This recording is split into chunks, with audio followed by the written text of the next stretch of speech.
the government of the day. Is this not an opportunity for you to play that role? What do you say to that? The name is Abdurrahman Khan. I'm from Muslim Matters newspaper.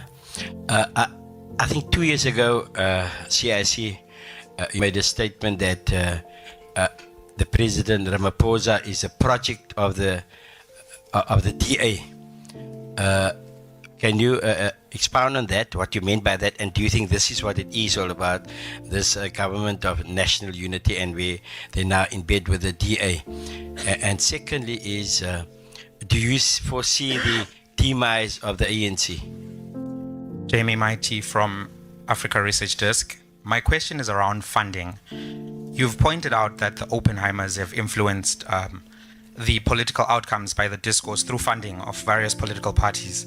It also seems that Michel Leroux of Capitec also influenced funding through some of his vehicles, which went to the DA. The question is more long-term, saying, and about going forward. How will these funding dynamics be dealt with in the South African democracy, considering that some of these billionaire entities also control polling companies and they also control media houses? For instance, we saw Naspers donating to 2 political parties, and they also own publications that are reporting on preferred coalition partners. So I wonder what the EFF thinks about that participation of money, but also how is that mitigated to give the general populace, which doesn't have billions, an equivalent say? Thank you. Meshach Makora from Daily Sun. I would like to know from you, Mr. Malema, do you believe South Africa is ready for inclusive government and the proposed GNU by the ANC? Secondly, EFF shares common ground with the ANC, especially on the land issue. Don't you think being part of the GNU would assist to propel the country toward that direction? Well, my discussion with the president were cordial, and he appreciated the EFF's offer and said that it shouldn't be very difficult for them to come back to us with a clear, definite answer. So after the NEC, I'm going to have a meeting again with the president to have a final detail of what is the agreement. And we see that as a role that we're elected to play. We're not elected to be government, that's why we don't have a majority. But if we play any role in parliament, that's what we're elected to do. We are members of parliament, we can be chairpersons of parliament, we can be speaker of parliament. It's a responsibility which the electorate said, go and execute.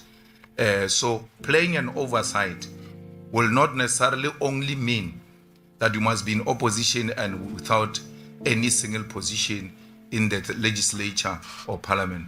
We remain in opposition in positions of committees, in positions of deputy speaker or a speaker. And that even makes that committee to be more effective, because departments are no longer going to go there knowing very well that they're going to enjoy the protection of the chairperson. So that will give the EFF the most efficient and effective way of holding the executive accountable. And that's why we think there is no contradiction in doing that.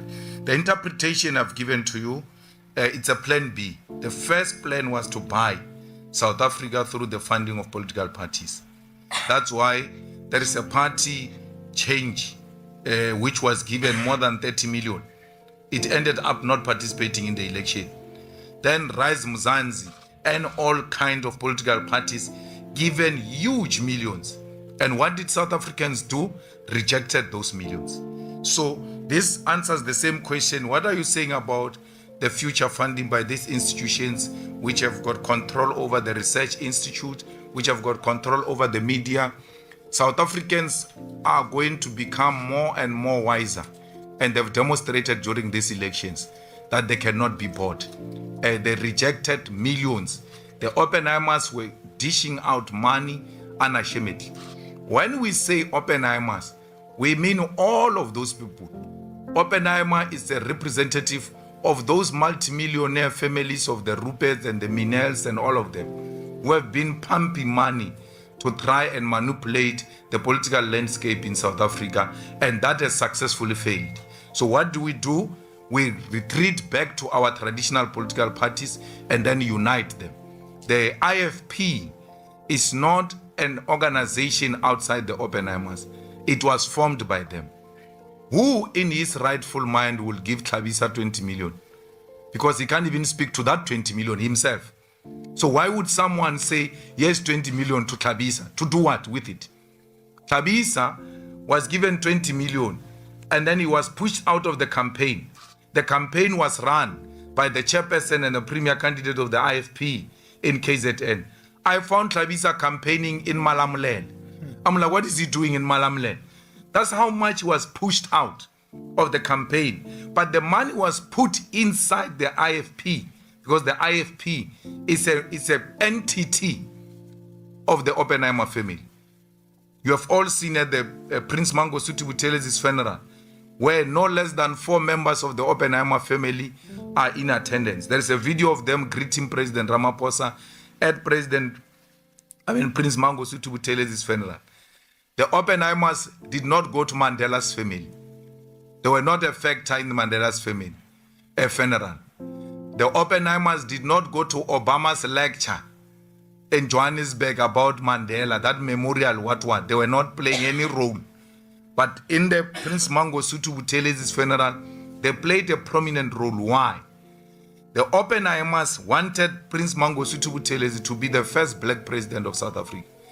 They never believed in the ANC and Nelson Mandela. That's why when Nelson Mandela's first meetings outside South Africa, he was asked by Britain as to what is going to be the role of Prince Mangosuthu Buthelezi in your cabinet when you win the elections. So Prince Mangosuthu Buthelezi and the IFP have always been the project of the Oppenheimer family. The DA, it goes without saying.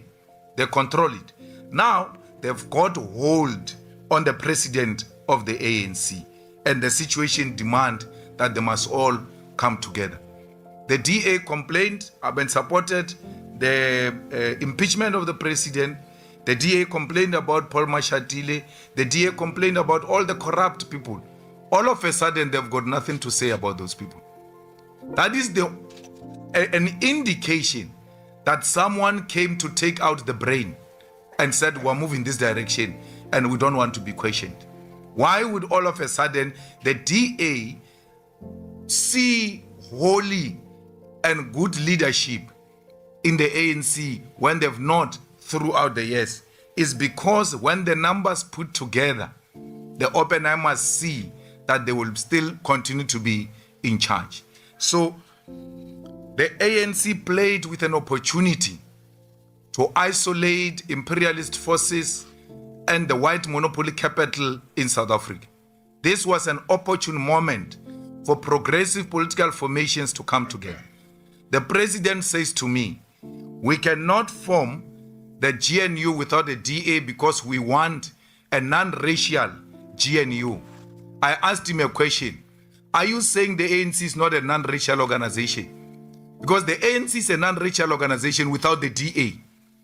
So why would it say when it comes to government, if there's no DA, we are not non-racial? But when they run their daily activities, including in their constitution, they are non-racial. I said to the president, there are white people in the ANC, in the EFF, in all the progressive formations. White people are found there. If it's about the question of non-racialism, we can still find white people from amongst ourselves.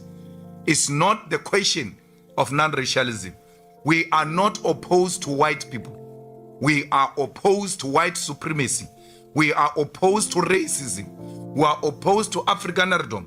We are opposed to white monopoly capital. Any other progressive name that gets to be put forward by the president of a white person, Indian person, colored person, African person, as long as that is a progressive name, will support it. I said to the president, we voted for the DA in 2016, where you, comrades, were arrogantly defying and denying us an opportunity to work together in 2016. We said to you, let's work together. You said, no, we don't want to work with you in the arrogant manner you are doing. What did we do? We pulled out where the DA was defeating you. We folded our hands. And I... You're